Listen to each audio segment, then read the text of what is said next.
Metric conversions. When converting within the metric system, it's important to understand what a base unit is and what prefixes are.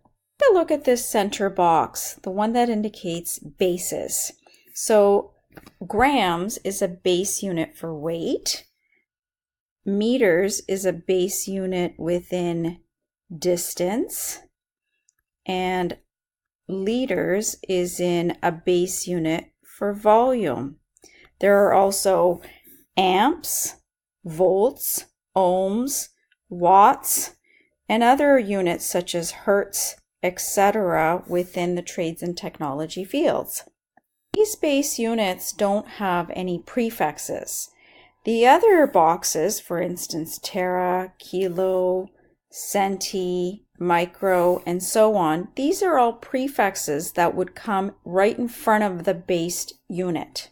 What you also want to understand within the system is that as you move to the right within the system, you're going to have smaller units, but you'll have a larger quantity of those units.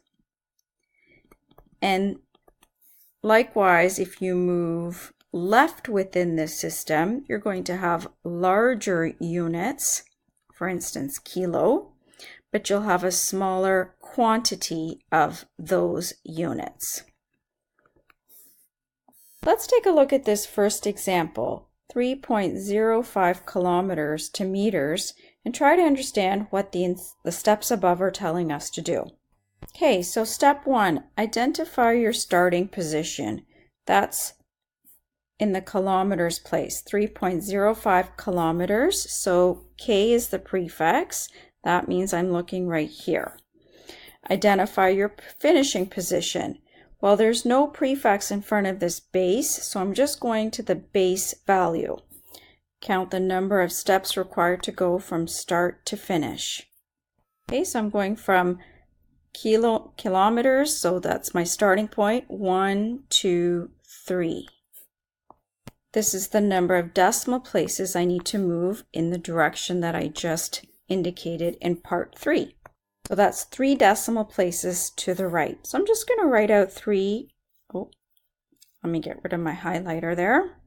I'm just going to write out my 3.05, and now I'm going to move my decimal place 1, 2, 3 places to the right. I'm going to need to put that extra 0 in there as a placeholder. So my final answer is 3,050 meters. And I want to ask myself, does my answer make sense? And yes, it does, because I had said earlier that as I moved in the right direction, I'm going to need a larger quantity of the smaller unit. Another way to look at this movement within the metric system is that these ones up top are telling us how many decimal places to move, but they are also equivalent to powers of 10.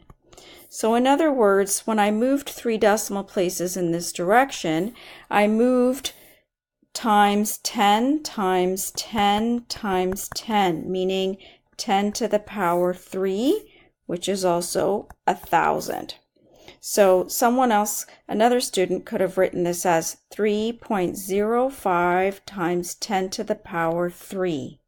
And that's also an acceptable answer, just as much as 3,050. Looking at the second example now, 50,000 milligrams, so milli is the prefix, we're starting here, and we want to go to grams. So we're going to the left base unit, 1, 2, 3. So there's the decimal, invisible but understood after every whole number, and just moving 1, 2, 3 places, answer 50 grams. Final example, 6.53 hectometers to centimeters. So starting at hecto, 1, 2, 3, 4 places. So moving the decimal 1, 2, 3, 4, I know I'm going to have to add 2 placeholder zeros. The final point that should be noted is that sometimes a jump of 3 occurs, or a power of 10 to the 3, or times 1,000. For instance, from milli to micro, it's a jump of 1,000. And likewise, from kilo to mega, it's a jump of 1,000.